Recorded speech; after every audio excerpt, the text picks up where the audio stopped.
भैया पागल हो गया है डोनाल्ड ट्रंप। जैसे जैसे तमाम देशों ने मना कर दिया, यूरोपीय यूनियन ने मना कर दिया, जर्मनी, फ्रांस, सबने मना कर दिया भाई हम तो नहीं आएंगे। और सबने स्टेटमेंट भी ऐसे दिए हैं कि समझ लीजिए चूतरों में मिर्चें लग गई हैं, बहुत खतरनाक। देखो यार, अब मैं ये भी वर्ड नहीं बोल पाऊंगा तो इतना, ये चीज़ तो आप परिवार के साथ सुन सकते हैं ना। फिर कोई ये कमेंट न करे रजा भाई हम अपनी बाजी के साथ देख रहे थे, अम्मी के साथ देख रहे थे, इतना तो झेलो यार। कहाँ से अपना दिल का गुबार निकालूंगा अगर ये भी बोलना बंद कर दूंगा। बहरहाल तो भाई साहब बहुत तगड़ी मिर्ची लग गई है डोनाल्ड ट्रंप को, ये ठीक है, हाँ बहुत तगड़ी मिर्ची लग गई है डोनाल्ड ट्रंप को। लोगों ने, जो देश हैं उन्होंने स्टेटमेंट जो दिए हैं वो खतरनाक दिए। जैसे ये जंग डोनाल्ड ट्रंप ने जब शुरू करी थी तो हमसे पूछा नहीं था, तो हम मदद को क्यों जाए। डोनाल्ड ट्रंप ने ये सब देखा और देखता रहा, बौखलाता रहा, क्योंकि पूरी दुनिया में नंगा हो गया है डोनाल्ड ट्रंप। पूरी दुनिया में भाई ये जो अमेरिका की इमेज बनी हुई थी ना वो खराब हो गई है कि सुपर पावर, इसके आगे कोई खड़ा नहीं हो सकता भाई। ये अच्छा, सारी दुनिया इससे परेशान भी थी। ट्रंप की दादागिरी के आगे कोई बोल नहीं रहा था। बोला तो फिर शेर बोला, और ऐसा बोला कि भाई साहब अब डोनाल्ड ट्रंप कुछ बोलने लायक नहीं रहा। तो अब डोनाल्ड ट्रंप ने थक हार कर, चिढ़कर पागल हो गया है और पता है क्या कहा है, धमकी दी है कि मैं यानी अमेरिका नेटो से बाहर आ जाएगा। आप समझ रहे हैं, अमेरिका इतनी बुरी तरह से हारा है कि दुनिया को इस जंग में अपने साथ उतारने के लिए कुछ भी धमकी दे रहा है और कुछ भी करने को तैयार है। उसने कहा हम नेटो से बाहर निकल जाएंगे, और फिर चिढ़ के कहता है, एक तरफ कहता है पहले सामने आओ हमारे साथ लड़ो, फिर उसके बाद कहता है चिढ़ के कि हमें नहीं चाहिए तुम।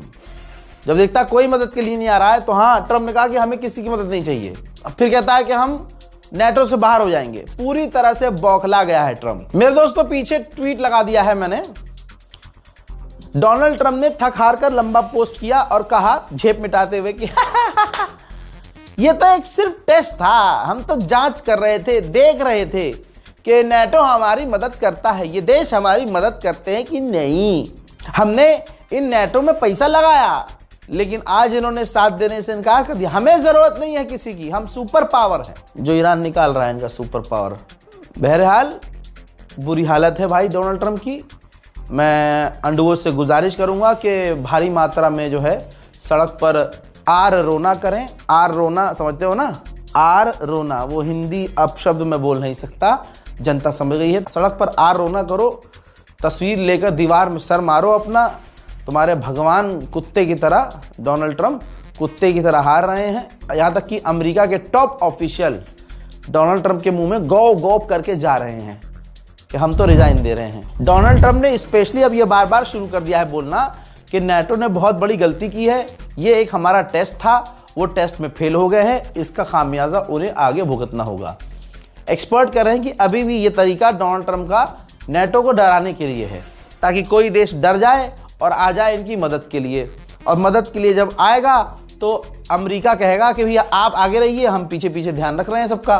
वो देश आगे जाएगा, ईरान से पिटेगा, पलट के देखेगा अमेरिका होगा ही नहीं। प्लान हजरात, ईरान तो इस पर कुछ नहीं बोल रहा है, लेकिन डोनाल्ड ट्रंप ने भी कंफर्म किया है कि अली लारिजानी को हमने कल रात कत्ल कर दिया है। उन पर इल्ज़ाम था और वही जिम्मेदार थे ईरान के जो प्रदर्शनकारी हैं उनके कत्ल के। दोस्तों तमाम मुसलमानों को मैं मुबारकबाद देता हूं, जिनको ये लगता है कि मरना हारना होता है, तो ईरान को देखिए, शहादत पे शहादत और शहादत पे शहादत दिए जा रहे हैं, छुप फिर भी नहीं रहे हैं। बंकर में हमारा कोई आदमी छुप नहीं रहा है, ईरान का कोई लीडर बंकर में नहीं जा रहा है, ईरान का कोई लीडर भाग नहीं रहा है, पब्लिक प्लेस में आ रहे हैं। इजराइल को लोकेशन पता भी चल रही है, इजराइल रात को बमबारियां भी कर रहा है। लारिजानी शहीद हो चुके हैं। मैं तमाम मुसलमानों को शहादत की मुबारकबाद पेश करता हूं। ईरान ने अभी फिर से कह रहा हूं कुछ कंफर्म नहीं किया है, नहीं किया है, नहीं किया है, लेकिन सूत्र जो कह रहे हैं, जो ईरान के अंदर से भी बातें आ रही हैं, वो यही हैं कि खैर ईरान लड़ता रहेगा। ईरान ने सिर्फ अली लारिजानी को नहीं खोया है, सैकड़ों कमांडर इसमें शहीद हुए हैं, बहुत लोग मारे गए हैं, लेकिन ईरान की हिम्मत नहीं टूटी है। खामनाई, शहीद खामनाई ऐसा निज़ाम बना कर गए हैं कि एक जाएगा दूसरा अपने आप आएगा, दूसरा जाएगा तीसरा आएगा।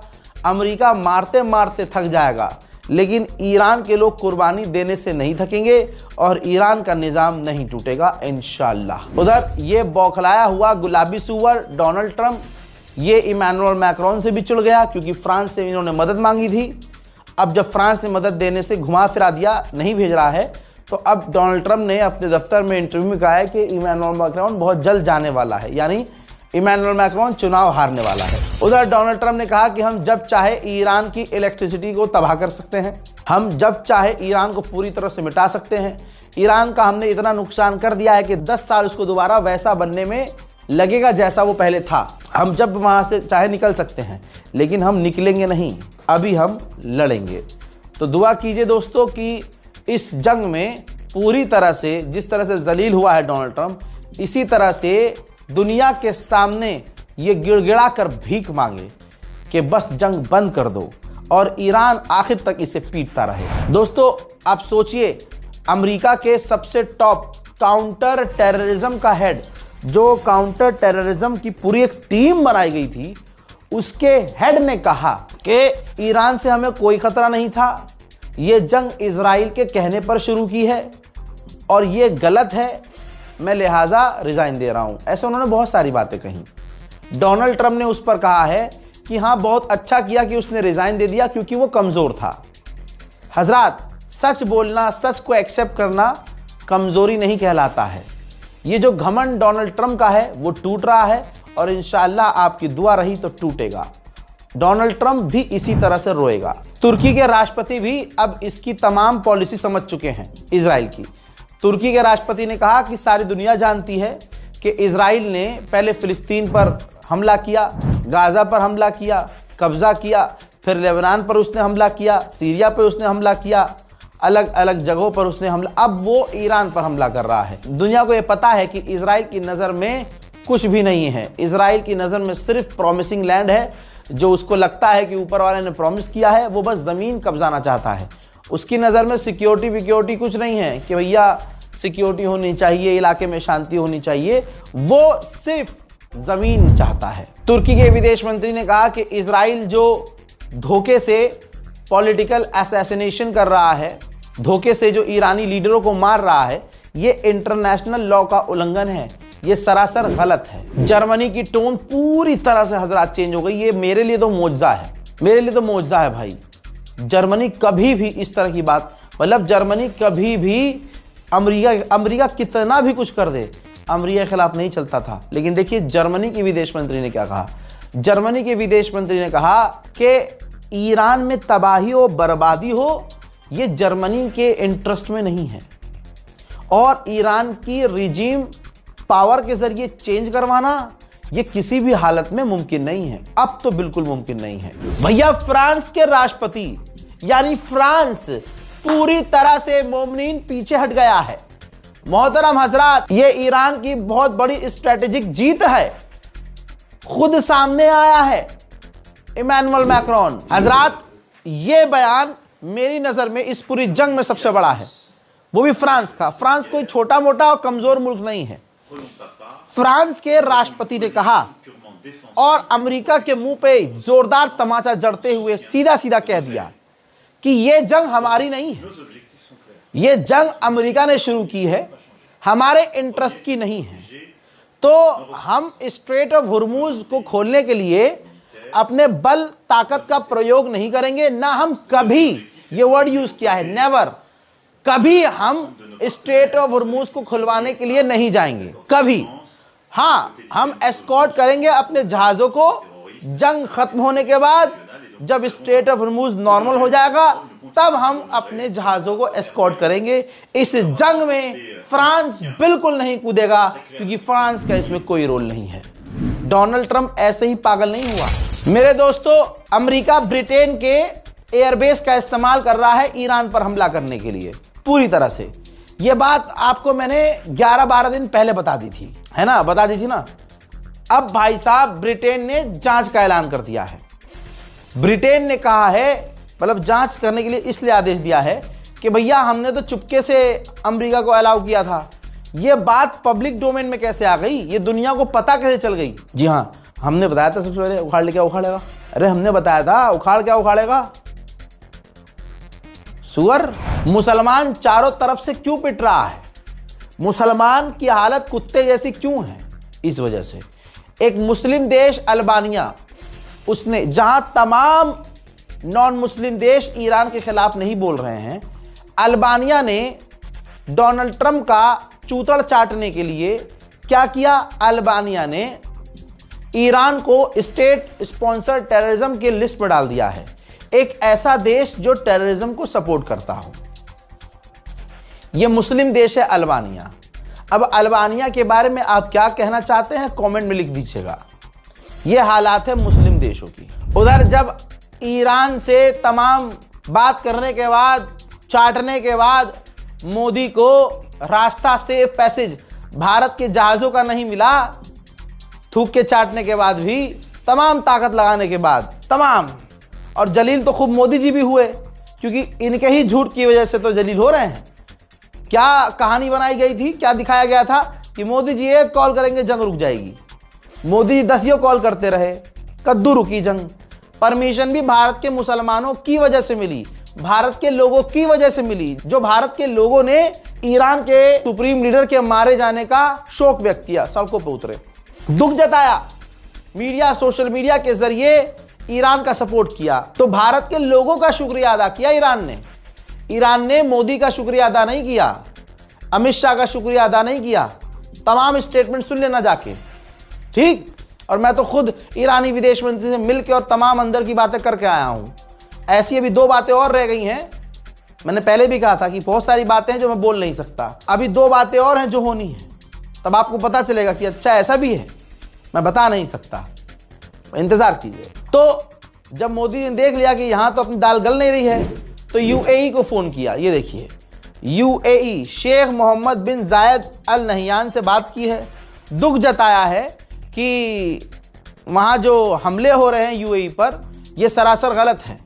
यानी जो ईरान हमले कर रहा है, जिगर नहीं है नाम लेने का ईरान का, मोदी जी का, लेकिन इन्होंने कहा कि जो हमले हो रहे हैं यूएई पर, ये काफ़ी गलत है, हम इसकी निंदा करते हैं और सेफ पैसेज मिलना चाहिए तमाम टैंकरों को। सेफ पैसेज यानी सिर्फ ये तेल के लिए फड़फड़ा रहे हैं, गैस के लिए फड़फड़ा रहे हैं। ये बात तो अब यूएई भी समझ रहा होगा। यूएई के दिमाग में भी आ सकता है कि अगर इतना हमदर्द है मोदी, तो भाई अपनी फौज भेजे स्टेट ऑफ हॉर्मुज में, तब तो इन्हें वहाँ नहीं, हम तो डिप्लोमेसी तो सब समझ रहे हैं। इसमें इस जंग में 2 लोग बहुत जलील हुए हैं। दूसरे नंबर पर ट्रंप है, पहले नंबर पर कौन है सब समझ रहे हैं। अब सोचिए, इन्हें यूएई पर हुए हमले पर दर्द हो रहा है, लेकिन यही मोदी सरकार हिंदुओं को इकट्ठा कर रही है ईद के दिन उत्तम नगर में दंगा करवाने के लिए। दिल्ली पुलिस ने किसी को गिरफ्तार किया जो हिंदू ऑनलाइन मीडिया पर कैमरे के सामने दिन के उजाले लाइव बोल रहे हैं कि हम मुसलमानों को काटेंगे, घर में घुसकर जला देंगे, उनकी दुकान समेत मुसलमानों को जलाएंगे। ये सब राजधानी दिल्ली में हो रहा है। जाहिर सी बात है, दिल्ली पुलिस कुछ नहीं कर पा रही है बेचारी, तो ऊपर से आदेश होगा, और ऊपर का मतलब सीधा सीधा है मोदी, क्योंकि भाई 27 में चुनाव होना है, हिंदुओं को हर हाल में मोदी जी को खुश करना है, और हिंदुओं को ऐसा कर दिया गया है कि मुसलमान मरेगा तो भाई ये खुश होंगे। नफरत की आंधी चल रही है, और इस नफरत की आंधी में हर कोई अपना हाथ साफ कर रहा है। जर्मनी के विदेश मंत्री का एक अभी और बड़ा बयान आया, सुनते जाइएगा, आपको थोड़ी सी हिम्मत आएगी। जर्मनी के विदेश मंत्री ने कहा कि जब अमेरिका स्ट्रेट ऑफ हॉर्मुज को नहीं बचा पाया, तो यूरोप भी नहीं बचा सकता, और जर्मनी का कोई रोल नहीं है स्ट्रेट ऑफ हॉर्मुज को जाकर खुलवाने का। हाँ, वहां की सिक्योरिटी जरूरी है, सेफ पैसेज जरूरी है, हमें अरब से डील करनी होगी, अरबों से बात करनी होगी, और जरूरत पड़े तो बेहतर यह होगा कि हमें ईरान से डील करनी चाहिए। अल्लाह अकबर, सलाम हो शहीद खामनाई पर। ऐसी स्ट्रेटजी बना गए कि जो हमेशा से ईरान का दुश्मन था, वो भी कह रहा है कि हमें ईरान से डील करनी चाहिए। जो देश ईरान पर पाबंदी लगाया करते थे, अब तक जिन्होंने ईरान पर पाबंदी लगाई, सलाम हो हमारे खामनाई पर। ऐसी स्ट्रेटेजी कि अब वही दुश्मन देश कह रहा है कि हमें ईरान से डील करनी चाहिए। उधर याद रखिएगा, मोहम्मद बिन सलमान और तमाम अरब देश डोनाल्ड ट्रंप पर प्रेशर बना रहे हैं कि ईरान को पूरी तरह से मिटा दो, कुछ ऐसा करो कि दोबारा ईरान इतने पावर में ना आए। अरब देशों को अपने नुकसान से ज्यादा पता है किस चीज का दर्द है, कि ईरान इस वक्त सुपर पावर नजर आ रहा है। यकीन कीजिए और इस बात को दुनिया को समझाइए, शेयर कीजिए इस वीडियो को।